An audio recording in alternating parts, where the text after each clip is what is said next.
On May 7th, 1972, with the deaths of Marianne Pesch and Anita Luchessa, Edmund Kemper had succeeded in playing out his greatest fantasies. But man, do you know how difficult it is to stab someone to death? How you have to hit just the right place with enough force to get them to really bleed? A human can lose quite a bit of blood before losing consciousness, especially when they're fighting like hell to stay alive. The panic almost took the joy out of it. Almost. When he thought about their lifeless heads tucked away in his closet, Ed sighed and smiled. He'd do better next time. I'm Laura. I'm here with my best friend Marina, and this is Grim.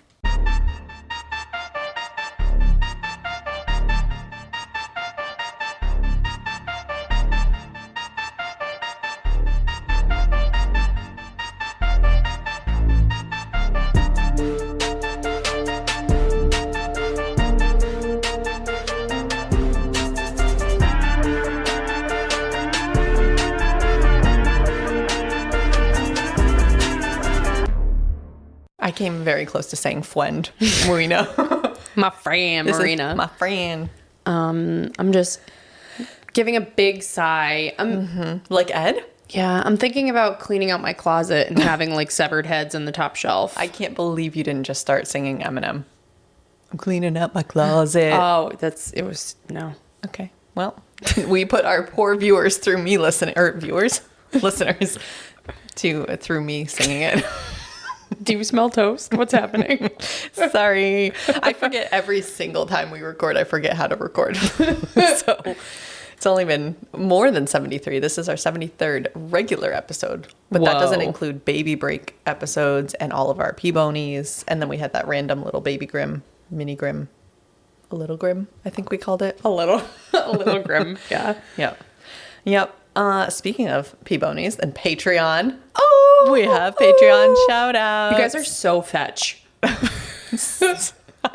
You stop. Okay. The very first one. Are you ready? Yeah. Buddy cat. Buddy cat. What are they feeding you? Emily. We love you. Wait. We love you so much, Buddy cat. Sorry. We got so distracted. Just want to know what they're feeding you. Okay.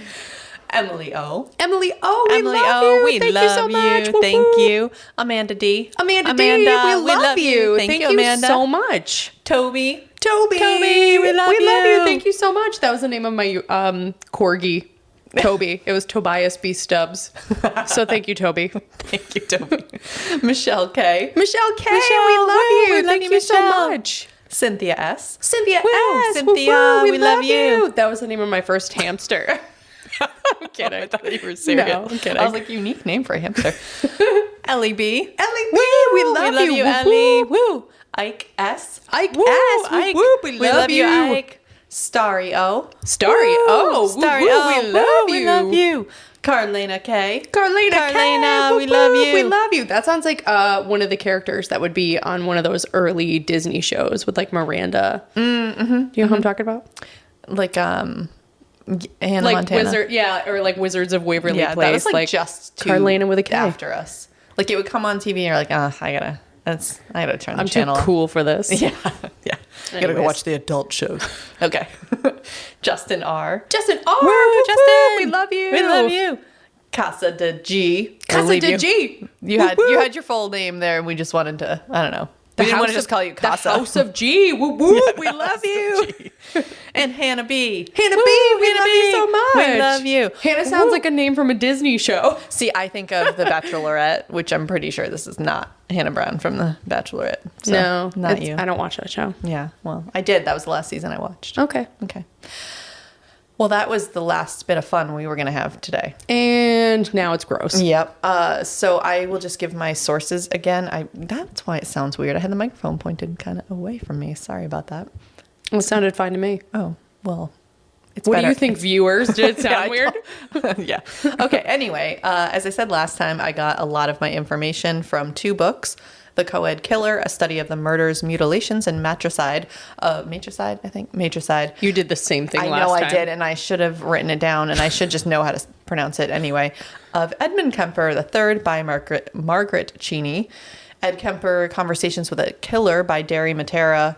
And that's the book that references EdmundKemperStories.com, which is the blog that seeks to objectively document the life and crimes of Edmund Kemper. We left off with Ed having just committed his first co-ed murders, ending the lives of freshman roommates Marianne Pesch and Anita Luchessa.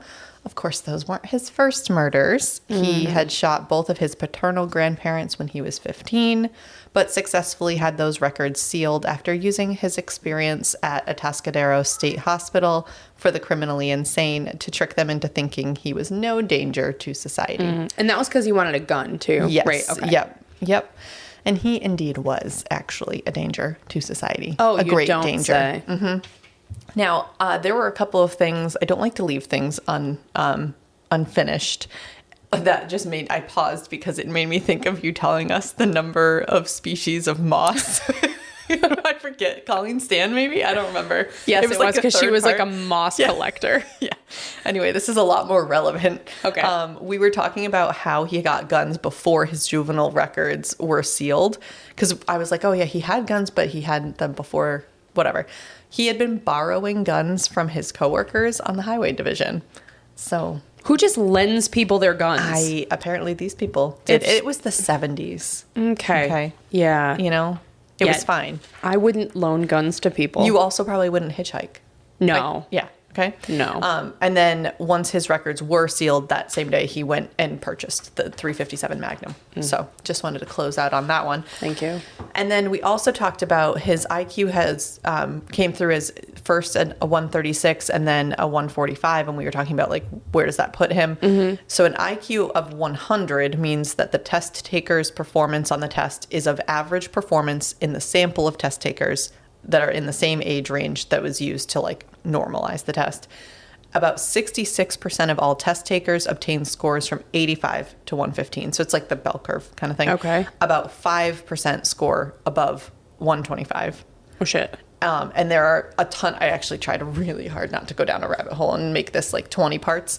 There are many different systems and tests for IQs, but with his IQ of 136 or 145, he's in the very superior classification. So, and as I said in part one, the 99th percentile. Man, you hate when they're smart. So, but as we also talked about, like kind of so dumb. It's almost, he almost is a child with that kind of intelligence. You know, like there were so many things where like, what are you doing? That's stupid. And I don't know. So it's not Interesting. I wonder if it's not like he just automatically knows everything in the world. He just has the capacity, I think, for learning and absorbing information, but it doesn't mean he just knows everything. So That's interesting. yeah. Is it interesting? My IQ is not 140. Like I'm scoring around that like 83, 84 range. We're just above concerning. Okay. So now I did say in part one that there was a trigger warning. We got into some of it in part one, but I would say that was the appetizer. And this is, we're just sitting down to a big old meal here. Okay, so A meal of trigger warnings. a meal of yes. And then I don't even know what to call it. It is a form of sexual assault when the assault is happening when the victim is dead. So if like that's not necrophilia. enough, right? And so if that's not enough to give you the trigger warning, like that is the content of this episode. So, anyway, with that, Listener are you ready to get into beware. it? Yeah. Okay. So after Ed had calmed down from his panic when he thought he locked his keys in the trunk with Marianne and Anita's bodies, that's right. That was when he decided it was time to leave. Not far down the road, Ed saw a real estate agent showing a home for sale. He breathed a sigh of relief. They didn't appear concerned, so somehow they must not have heard the blood-curdling screams. Moments later, though, Ed had an even bigger scare. He was pulled over by a police officer who noticed his taillight was out. Oh, no. As the officer walked up to the driver's side window, Ed held one of his knives in his right hand, ready to stab the man if he seemed to notice the blood or any other indication of the violent death that had occurred just minutes earlier. Fortunately for the officer, and unfortunately for Ed's future victims, Ed was let go with just a warning and instructions to replace the taillight as soon as possible. Well, who could have known? No, and it was dark, and I guess the seats were dark, and he was wearing dark clothing. And, you know, I guess you don't think you're going to pull over someone who just violently murdered someone, so you're probably not looking for it. Right. You'd be like, what's that on your shirt? I was drinking cranberry juice. Yeah, they'd be like, that checks out. Yeah, all that's right. fair. Yeah. Although, naturally in the book, but I didn't put it in my notes, but it's in my head.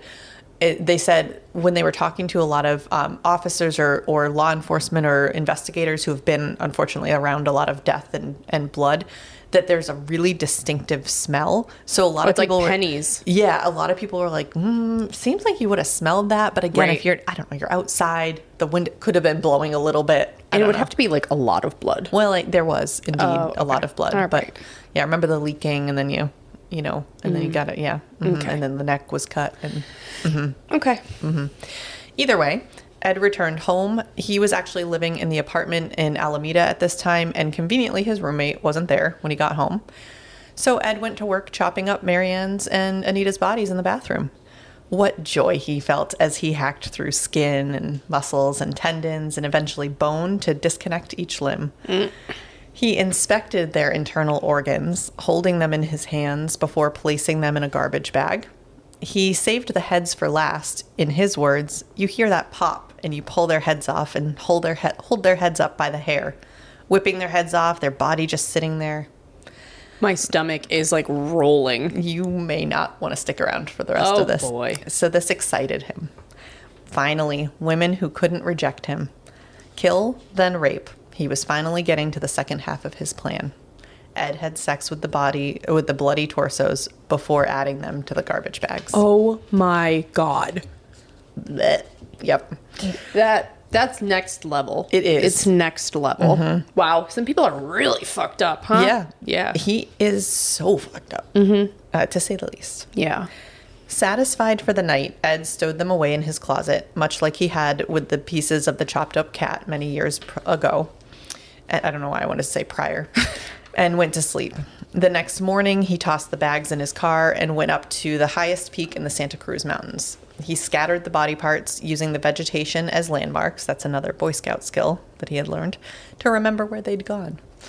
As a final touch, Ed found Marianne's address on her license and then drove by her house to catch a glimpse of her family. That's fucked up. Yep, you're going to say that a lot. Okay. We should put that on the soundboard and... That's the catchphrase. Yeah. That's fucked up. Yes. But he didn't have to say goodbye entirely. Again, like the cat a decade before, Ed kept pieces of the girls to admire. He stored their heads in his closet, frequently taking them out and having sex with them. Oh no. Until they were too decayed even for his depraved mind. Oh my God. The smell. Oh my God. I believe it was hard to pin down exactly how long that was, but it was more than a couple weeks. I mean, I knew this. I've heard this case before, but it doesn't make it any better to hear it again. No. My ear holes are thoroughly assaulted right now. The good thing is we're recording this, so if you want to hear it yet again, you can. Perfect. Like when we have to listen for edits, so I get to hear every episode twice. Yeah. I get to live it and then listen to it. Yeah. Exactly. Yep. Anyway, on the evening of September 14th, 1972, Eiko Ku was 15 and nervous. She was on her way to dance class and worried she was going to be late. She wasn't sure if the bus had already come or if it was behind schedule. Her mother had sternly warned her against hitchhiking, and she'd promised not to. As she shifted uncomfortably from foot to foot, trying to decide what to do, a boat-sized yellow car pulled up and slowed to a stop. As Eiko weighed the convenience of hitchhiking against the danger, the man in the yellow car raised his wrist to check the time. It seemed like he himself was in a hurry. He was checking his watch like maybe he didn't have the time to give someone a lift. Eiko made up her mind before the man changed his and got in. Dance class was very important to Eiko, which was why she trekked from Berkeley to San Francisco to do it. Even at her young age, she was a highly skilled ballet dancer. 3 years before, again, what is my obsession with prior? I don't know. It's the lawyer rubbing off on me. Anyway, 3 years before, when she was just 12, she'd performed at a United Nations celebration at Oakland's Lakeside Park. She had already won several scholarships. Again, she's just 15, and received offers to attend various universities, and she'd just recently been picked to perform at a trade fair festival in St. Louis a few weeks later. Oh. In addition to her ballet talent, she was a dedicated student at the Anna Head School for Girls in Berkeley. She was building up an impressive resume thanks to her mother. In fact, earlier on in the day, Aiko was waiting for the bus and mother and daughter were sewing before. Let me just try that again. Earlier on the day that Aiko was waiting for the bus, mother and daughter were sewing Aiko's costume for her next performance. Aww. Aiko was just 5'4" and 105 pounds. She did not stand a chance against Ed's 6'9", 280 pounds. Aiko. As he had with Marianne and Anita, Ed sought to put Aiko's mind at ease long enough to get her to a sufficiently isolated location. So he used the same tactic as he had before. He said he wasn't going to hurt her, he was just going to hurt himself, and he didn't want to be alone. If he'd ended his rationalizing there, maybe it would have worked and made sense, but worked up with excitement, Ed kept talking and contradicting himself, and just generally not making any sense, telling Aiko, I just want a quiet place where we can tie you up, and then we can go to my place. It makes no sense. No, that explanation doesn't check out. Yep. And then Ed also tried to calm her by showing her his gun, but understandably, this only freaked her out more. Yeah, he was like, no, don't worry. Here's my firearm. Yes, exactly. I just want to tie you up. Here's my gun. It's fine. I'd be losing my shit. Why are you worried? I'd be losing my shit. Same. But short of jumping out of a moving car, Aiko really didn't have many options. I hope that I have the wherewithal to jump out of a moving car. I wonder if my brain would be like, no, it's going to be fine. I don't know. I don't know what I would do. I don't know. Let's hope we never find out. Well, I'm not hitchhiking anytime soon. True. So either way, they soon pulled off the pavement into the dark. Worried Aiko would scream like Marianne and Anita had, Ed covered her mouth with medical tape, then tied her hands. He told her to get in the back seat, and she did as she was told, nimbly climbing over the center console. Ed could do no such thing, and got out of the driver's side, shutting the door behind him. I have no idea why he would shut the door behind him if he's getting out to then come back. Because remember, it's the big 2-door car. Oh, maybe so she doesn't like lunge out of the door? Maybe. But, well, either way. So he shut the door. And as soon as he did, he realized the door was locked. Oh my God. He's like, could you just open that door for me? But literally, because not only was the door locked, he had left the keys in the ignition. And his gun was laying on the passenger seat. I would shoot him in the face. All Aiko had to do was climb back in the front seat and drive away. But the way you said it, she didn't. No, she didn't. Ed, as you said, like quite literally politely asked, he begged her to unlock the door and let him in. And sadly, for reasons we'll never know. Although my theory is, so they didn't have a car, her family. I wonder if, she's clearly paralyzed with fear. She is tied up, but I feel like she could have probably gotten herself out of that. But she may not have realized, well, I guess she would have realized the door was locked. But my guess is she just probably didn't know how to drive and like...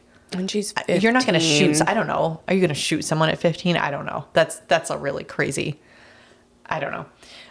Either way, Aiko obliged, and she effectively signed her own death certificate. Now in the back seat with her, Ed got down to business.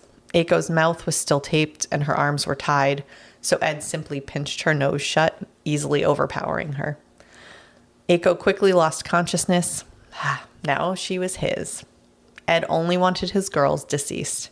He began to rape her, but then, much to his surprise and subsequent panic, she came to. Oh, God. She had merely passed out, not died. Flustered, no way could he handle having sex with a living woman. He suffocated her again, having no difficulty swatting away her desperate attempts to get him off of her. It's so fucking insane. This time, she was really gone, her bright future completely extinguished. And so you suck. Yep. He resumed his necrophiliac rape, finishing quickly thanks to all the excitement. He then strangled her again, this time with her scarf, even though she was definitely dead, just to be sure. Overkill. Well, he was, I think, really freaked out that it all happened. I mean, can you imagine? You think they're dead. So many things I can't imagine. Yeah. Ed then picked up her light, lifeless body and put it in the trunk as carelessly as he might with groceries. On his way home, he pulled into the parking lot of a small bar, wanting to check again that she was really dead. After he was satisfied that she was indeed not breathing, he decided to celebrate his kill by going in to have a few beers. A short while later, his thirst quenched, he checked the trunk a final time and headed home. Dude. At this time, he was still living in the apartment at Alameda, so on the way, he decided to swing by his mom's. I mean, Aiko wouldn't mind another stop, right? Oh my God. No, obviously not. Nope. His main goal in visiting his mother was, in his words, to see if she suspected anything from my facial expressions, involuntary gestures, or words that would have escaped me. She suspected nothing and didn't ask any questions. So what, he was just like testing the waters? I think he loved pulling one over on people, like being superior, like having this secret, like I have a dead girl in my trunk and you have no idea what I just did. I think he's just so like egotistical and yeah. Who would ever guess that? If you ever came here and you looked flustered, I'd be like, are you okay? And you'd be like, yeah, I'm hot. And I'd be like, cool. Just like the cop, right? Like he's like, your taillight's out. Yeah. That's it. Also, did you stab someone violently to death? Are there people in your trunk? Yeah. Yeah. Who knew you had to ask? Laura, are there people in your trunk? Anyway, just kidding.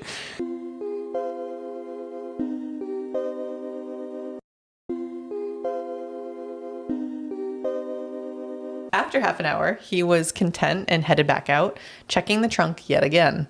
Ed later commented on this frequency, saying that it was both to check that she was really dead and also to savor my triumph, to admire my work and her beauty, a little like a fisherman admiring his catch. Ew. Yep.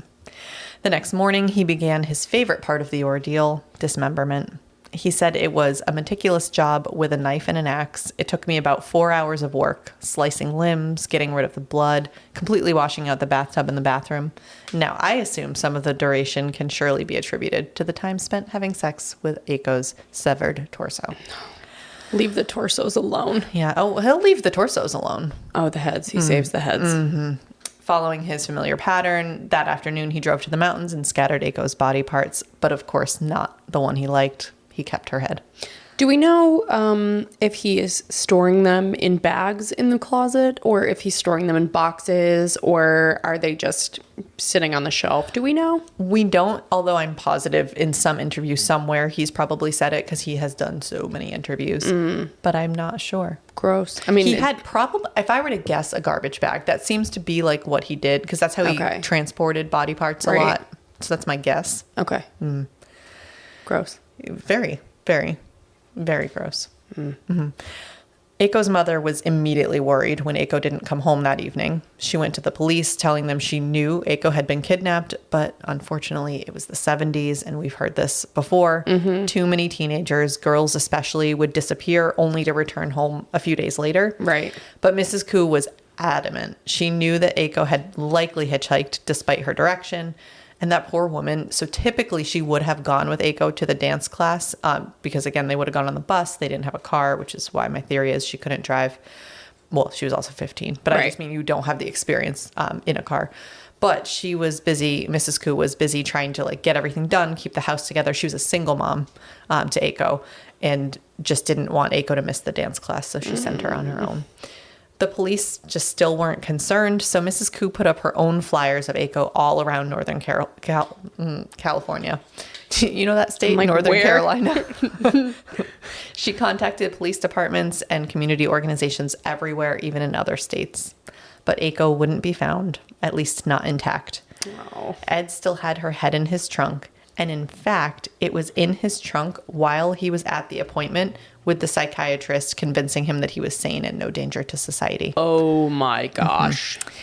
Ed did eventually, and by the way, he said that he commented on that, yet another thing not in my notes, but he commented on that saying, oh, I didn't typically do that because you wouldn't believe the smell. It was so hot out and it just like stunk up to high heavens. Oh, he's just so casually talking about why. There's other reasons you shouldn't have a severed human head in your trunk. How did nobody walk by the car though and be like, something doesn't smell right?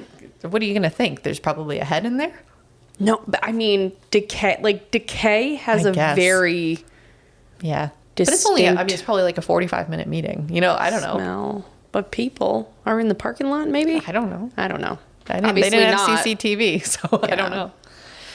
Ed eventually did toss Aiko's head down a ravine once it became too decayed, even for him to stand. Mrs. Koo would not let Aiko be forgotten. She hung the beautiful costume the two had sewn on Aiko's last day on Earth, and she knew that Aiko would never be coming home. That hurts my heart. So 15, just a little baby. Hurts my heart. Now, we know Ed was successful with sealing the juvenile records, and on January 9th, 1973, he happily waltzed into his favorite gun store and finally purchased a .22 caliber Ruger automatic pistol with a 6-inch barrel. He could hardly contain his excitement, and so he went out hunting that evening. It's a really long barrel for Yeah. a very small caliber. I think he wanted it to be like flashy, and he felt that the 22. See, there's so much information in the books that I didn't put in my notes, but he felt that it was everything he was doing was point blank, like right in the car and right. Like So he it was like, wouldn't matter. It doesn't matter. Yeah. 22 going into your head from your skin. Yeah, that'll do it. Yeah. It'll do it. So, but yes, I think he wanted the flashiness and like the impressiveness of the 6-inch barrel. Okay. Because when I think of a 6-inch barrel, I think of like a Desert Eagle, Right. which I think is like a 45 50 caliber. or, yeah, 45, yeah. Something insane like that. Yep. No, I think it was just to look more menacing than it really even was. Okay. His first couple stops weren't the right setting.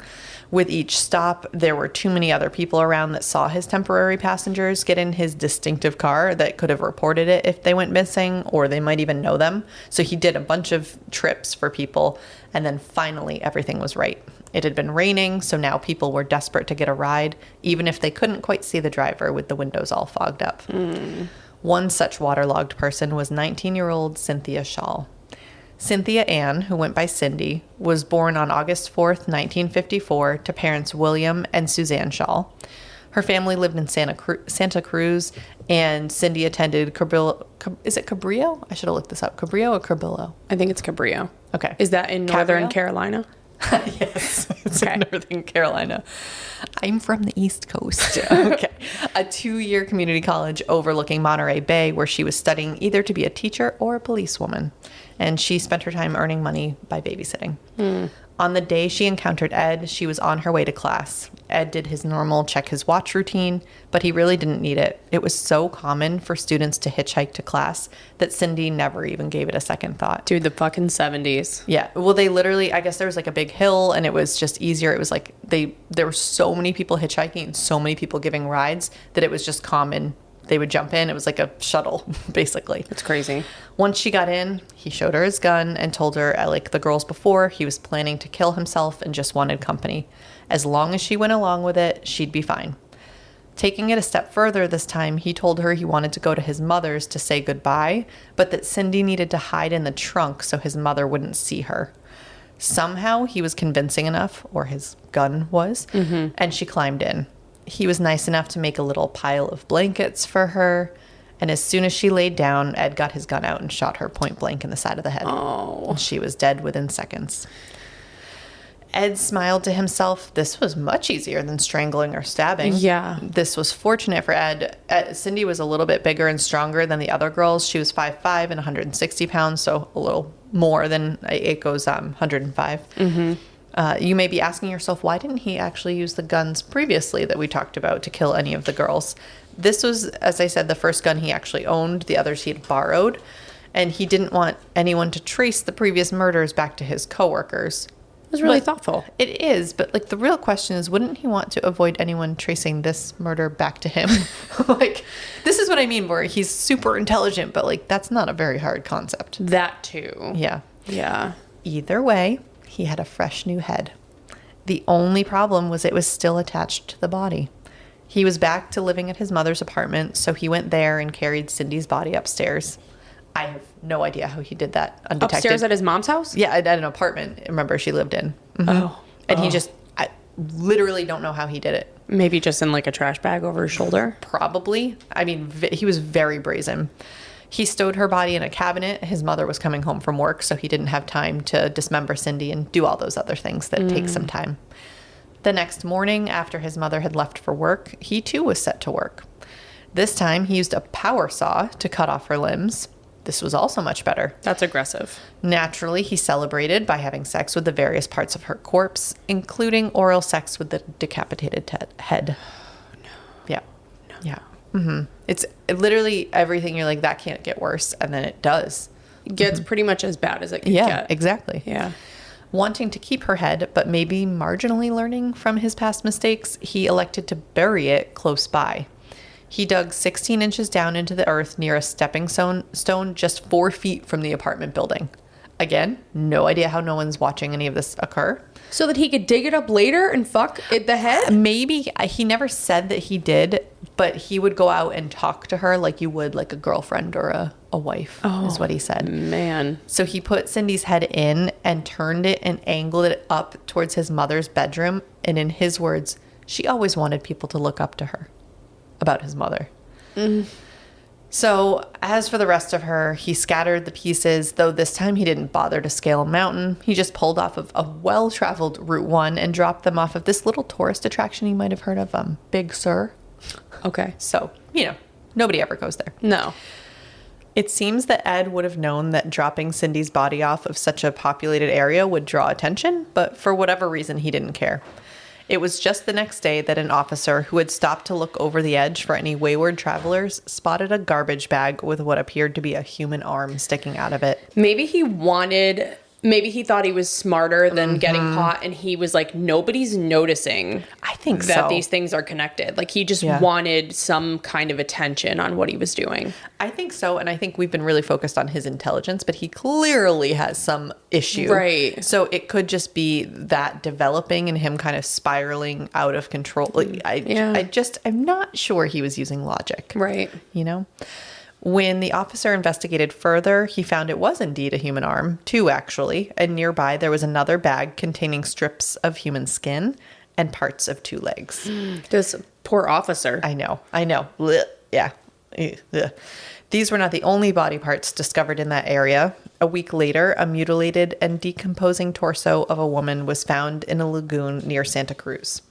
2 days later, a surfer found a left hand on the beach on Monterey Bay. And 3 days after that, a woman's severed pelvis was found further north on the beach in Santa Cruz. Holy shit. Okay, so was Ed just continuing on a spree while they were finding these body parts, or were they the ones that he dumped on the mountain? They were all Cindy's body parts. He had just dumped out, and I don't know if some of them ended up in the water. And Okay. So investigators she was scattered. Literally pieced her back together. Okay. They had all but her head and her right hand. And in her medical records, they had a chest x-ray from another time, and her arm had broken. She had broken her arm some years prior, so they had some bones to compare, and both were matches to the gruesome discoveries. Oh, poor Cindy. This sensational story hit the papers, with reporters latching onto phrases like chopper and butcher. Parents who were already worried about their kids hitchhiking were now sent into a panic as police spoke at local colleges, warning of this new serial killer who was targeting young girls looking for rides. They cautioned females to remain indoors at night if possible, and if they absolutely had to go out, to take the bus or at least ride with someone you knew, or maybe someone with a student sticker. Oh, no. Which, if we recall from part one, he does. As young people are wont to do, some heeded the warning and others figured it couldn't happen to me. In fact, some of the girls that Ed picked up and didn't kill discussed the co-ed killer with him directly. Oh my gosh. Evidently, his updated appearance still wasn't edgy enough to make them think he might have been a murderer. Wow. While Ed was flying under the radar with girls, he was still worried his messy disposals were going to come back and bite him. You think? He had gone about 4 months in between each of his previous kills, but with this added pressure, he lasted less than a month before he was out again. Rosalind Heather Thorpe was more advanced than Ed's other victims in both age and maturity. Born on September 30th, 1949, she was 23 and was described as sensible while still having a joyful zest for life. Which, honestly, if you described me like that, I would feel great. Yeah. Also, her name, she reminds me of like a debutante. Yeah. Rosalind Heather Thorpe. Yeah. I think that's how you'd say it. With like a British accent? Yeah, or transatlantic. I can't do those, but I like them. I'm on that TikTok journey. There's some people that are really good at it, and they do like today's insults in transatlantic accents, and it's really great. Okay. Well, now TikTok's going to show it to me, so great. Okay, so Rosalind was also taller. She was 5'6". She was studying psychology and linguistics and lived off campus with 4 other girls. One of her professors described her as a free spirit, bright, bouncy, huggy, and lively. She found happiness in the little things. Oh. She typically rode her bike to class, but on February 5th, 1973, it was a rainy day. She had likely seen the posters warning against hitchhiking, and so she had ridden safely onto campus using public transportation earlier that day. She spent her day in classes and studying, but when the library closed at 9 p.m. in the evening, she decided to head home. As she waited at the bus stop, having put her heavy bag of books down on the bench next to her, Rosalind was getting a little worried. Since she didn't typically take the bus, she was nervous she might have missed the last one. Never fear, your knight in yellow forged metal is here. Oh, no. Ed zeroed in on Rosalind like she had a neon sign pointing to her. His student sticker gleamed in the streetlights as he slowed to a stop. Adding to his well-practiced routine, Ed rolled down the window and commiserated with Rosalind. Yeah, the bus is gone, I know. I've missed it before, too. Hey, can I give you a lift? It's pretty late. Rosalind agreed and graciously climbed in. If she had been nervous at all, her concerns were soon put to rest when a few minutes later, Ed pulled over to pick up another stranded student, Alice Helen Liu, who was 20 and had also stayed at the library until close. Alice was smaller than Rosalind at just 5'2" and 110 pounds. She was born on February 8th, 1952, and would likely have been looking forward to celebrating her 21st birthday with her 3 sisters and her father, who was an aerospace engineer. Wow. Or maybe she'd go out for a drink with her roommate, Julie Chang, whom she'd grown up with. And this actually wouldn't have been a new experience for them. Grim fact that you probably already know.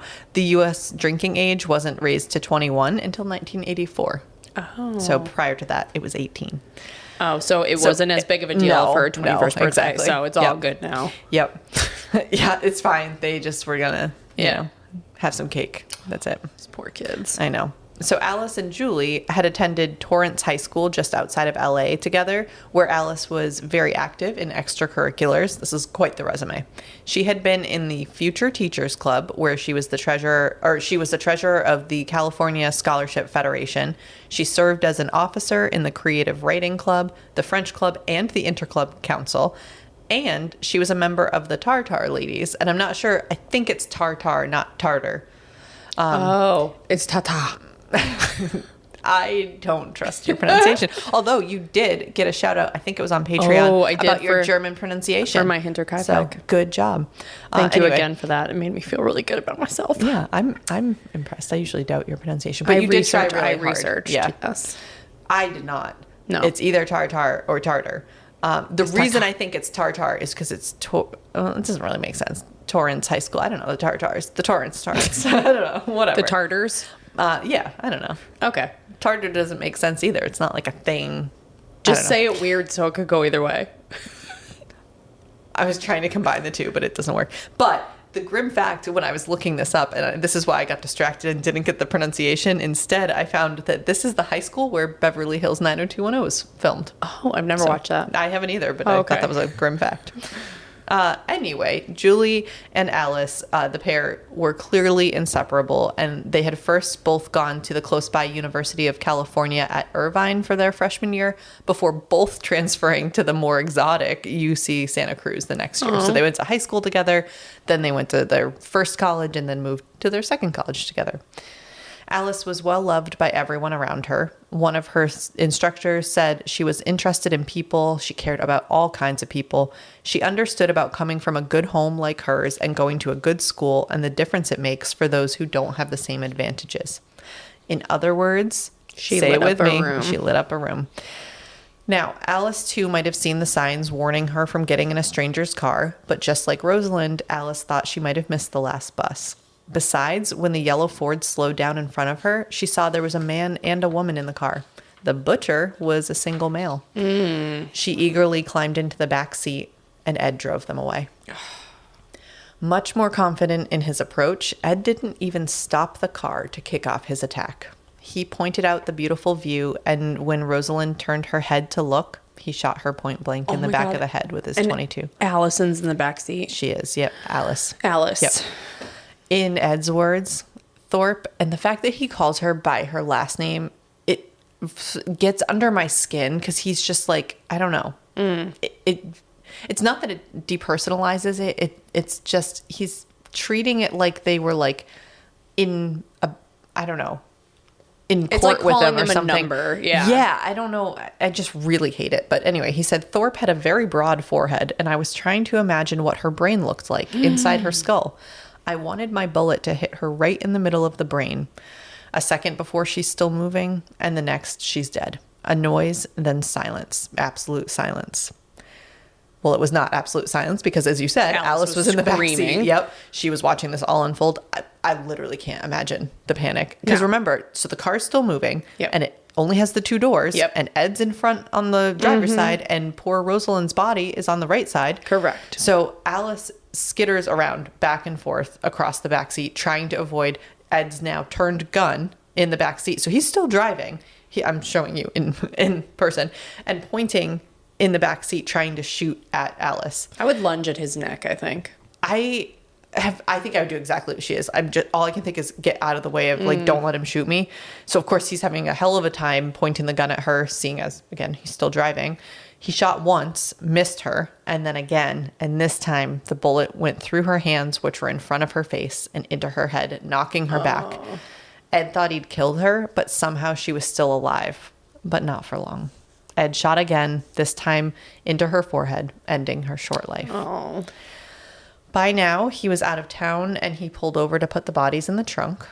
Getting back into the car, he realized now he was low on gas, so he stopped at a nearby gas station. Yet another thing I didn't put in my notes, but in one of the interviews, he talked about this, and he said, I was making the mistakes that I had heard all the people who were at Atascadero State Hospital saying they made the mistakes, like they had attacked someone in daylight or in where there were too many people, and being low on gas and putting himself, not being careful were all these same issues. So careless.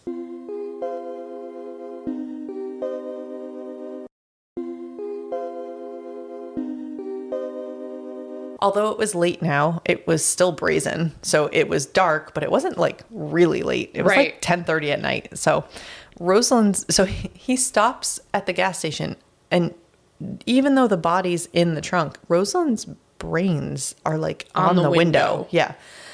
Delirious on his past success after filling his tank, Ed even took a few minutes to go into the gas station bathroom, which first of all, and wash the blood off his hands. Ed's luck continued, though, and now fully fueled, he headed home. Once there, he opened the trunk, and mind you, so not only is this an apartment building, he's just like parked in the street. So he opens the trunk in full view of anyone who happened to be awake, and as I said, it's like 10:30, so that's not that. I mean, it's late for me. Yeah, I was like, not you, but like exactly. Other people. And he began dismembering them. In the trunk? There. Out in the open? Correct. Okay. Yep. It's like he wanted to get caught, though. I know. And so his reasoning was, I didn't want to have to bring the whole body up. No, because he did previously. Exactly. And then he left the pieces in his trunk overnight. Ew. Maybe he was tired. I don't know. Maybe he didn't want to press his luck. But either way, he waited again until his mother had left for work the next day before going back out to the car to retrieve some of his goodies. He grabbed Alice's torso and head, laying the limbless body on a blanket in the living room and having sex with it while her decapitated head watched. Oh, God. Afterwards, he dug the bullet out of her head, to make sure he wasn't caught for any of this. When he was done, he brought Alice's head and torso back out to the car to rejoin Rosalind. This is worse than a horror movie. I don't think people would want to watch this movie. No, because it's just so shitty. Fucked up. Yeah, exactly. It's not like creative. Right. Well, I guess it is, but it's disgusting. It's just fucked up. Yeah. And so this is, I don't know if you remember in part 1 when I opened with his voice, and he was talking about her head, lifeless head in a camera bag. Yes. This is Alice's head that he Okay. did. Yep. He then drove Rosalind and Alice's mutilated bodies 50 miles north to a pull-off by the ocean, where he then just carelessly threw the pieces off a cliff. So this time he's like really not caring. Alice and Rosalind were well known on the UC Santa Cruz campus, and news of their disappearance spread quickly. With their close friends reporting exactly where they'd been and what they'd been doing leading up to their disappearance, it didn't take long to determine that they'd been victims of the co-ed killer. Because remember, Julie knew they'd been best friends forever. She knew exactly what she had been wearing that day and had down to the detail of the exact things she had in her bag. was So crazy. basically, if I went missing, Yes, the police exactly. would come to you. 1,000%. Yes. Yeah. You'd be Yes. like, please watch this video back where I can tell you where she was at every moment of Yes. every day. That's like when you said I was giving you a hard time for not responding to my text yesterday. You were like, I'm sorry, I was in a deposition or mediation. Whatever those things are. Most of the day I was like, well, no, I know because I knew where you were all day and what you were For doing. like 6 hours. Yeah. I'm so sorry that I was busy. Exactly. How dare you work and not respond to me? Anyway, a massive search kicked off, canvassing the 2,000-acre campus with deputies on horseback, cadaver dogs, and even the local Boy Scouts helping to search. It took 10 days before a road crew, incidentally, Ed's old coworkers on the highway division, discovered 2 bodies, if you can call them that, dumped together just off the road next to a discarded water heater. Wow. They're like, good thing our bullets aren't in these torsos. Yeah, literally easy to spot. They're together. Like he was breaking all his own rules. crazy. It only took a week for authorities to confirm their identities. Unlike his past adventures, Ed had, as we said, taken no effort to separate the victims or render them unidentifiable, nor had he even violated Rosalind's body. Like, and I'm glad he didn't, but he didn't do anything with it. He just dismembered. Well, I guess that's violating it. But, Yeah. you know, the other That's kind like of violation. to kill for sport too. Yeah. I hate that. Yeah. He was just killing more frequently, closer to home, with less care. I think we call that escalation. Yes. Worse, he was falling into the trap that he said he never would, getting too close to the fallout from his murders. So he had shown previously enough self-control not to attend the funerals of his victims. He was thoroughly enjoying talking about his crimes at his 2 favorite haunts, the gun store and the jury room. The bar, that's the bar where all the officers went after their shifts. So the gun store was seeing an increase in sales thanks to the fear that Ed had anonymously put into the community. And Ed often hung out there talking with the owner, Ellis. In fact, he was there when a young woman was purchasing a small .38 with the intention of keeping it in her purse. She told Ed as much and that she felt it was necessary because she was so scared. Ellis, the gun store owner, said, "The guy who is doing this to girls must be sick. He needs help." And he remembers Ed chiming in to say, "He sure does." Yep. And this is where, like, Ed was just like, "Yep, that's me. I'm so much smarter than all of you. I'm right here." That's crazy. I know. At the jury room, he continued to play the gentle giant role. One of the policemen who frequented the bar had actually used Cindy Shaw, which is one of the victims I told you about, as his babysitter. So he's talking about like this. So Ed must have loved it because he must have had more details and was upset.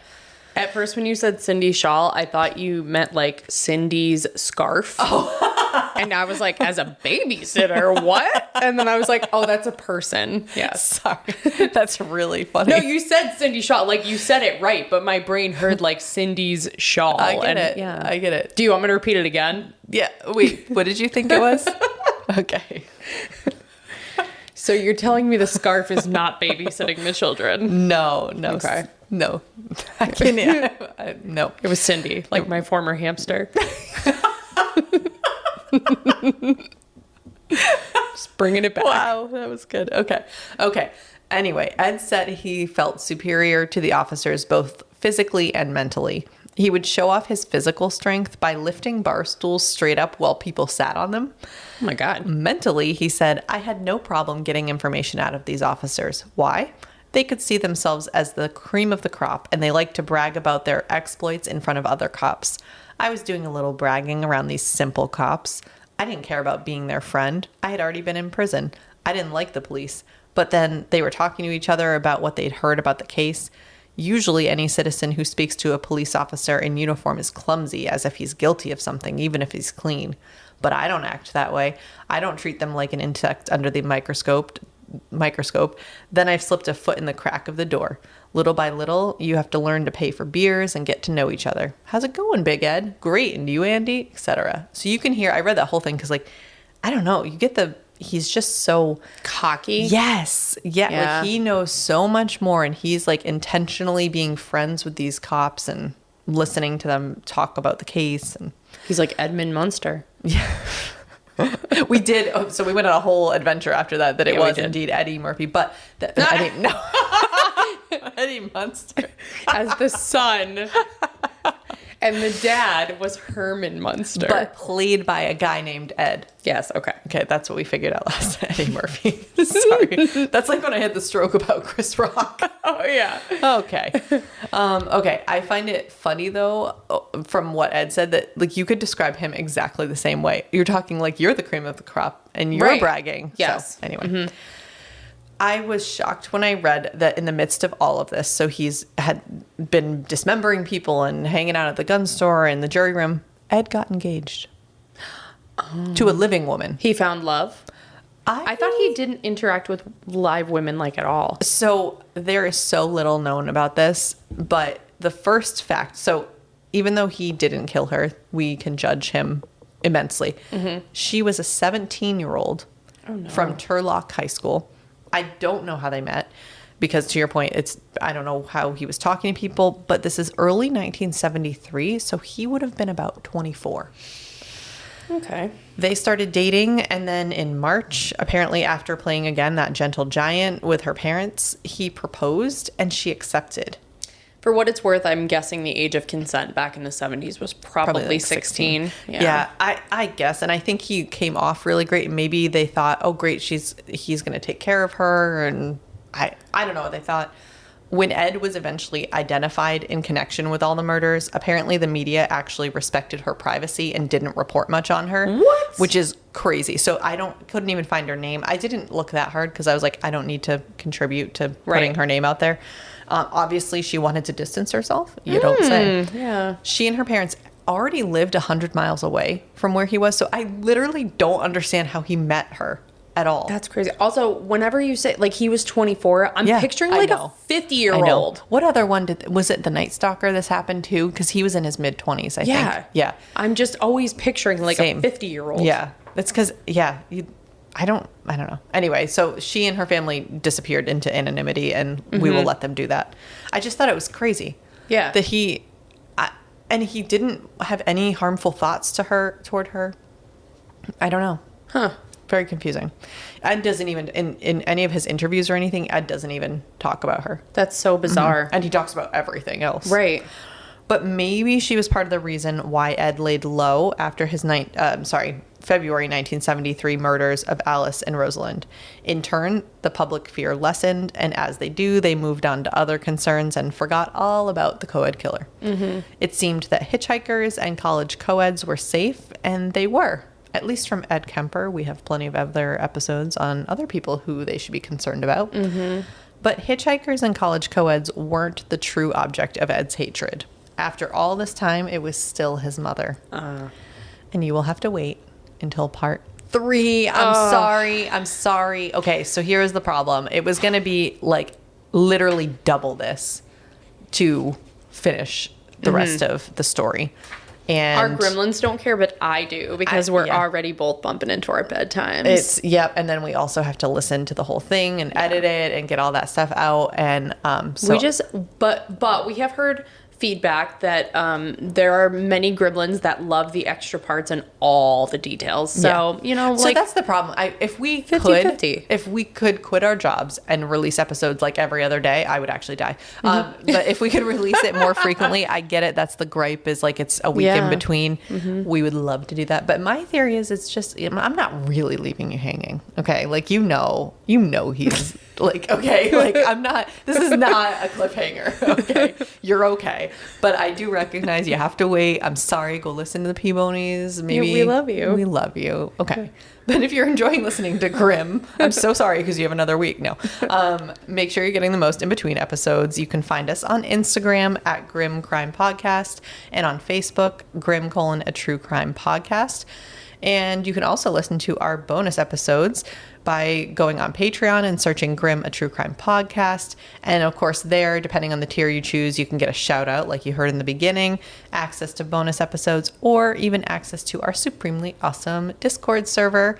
You can send us an email at grimmcrimepodcast@gmail.com, and that's where you can send us case suggestions or yell at us for doing 3 parts. Wherever you do listen, please rate us, or even better, leave us a written review. We just read one the other day, and as we always say, we screenshot it and cheer, and it just like makes it all worth it. Thanks for being here, and listen, learn, and stay alive until next time, because the future is grim.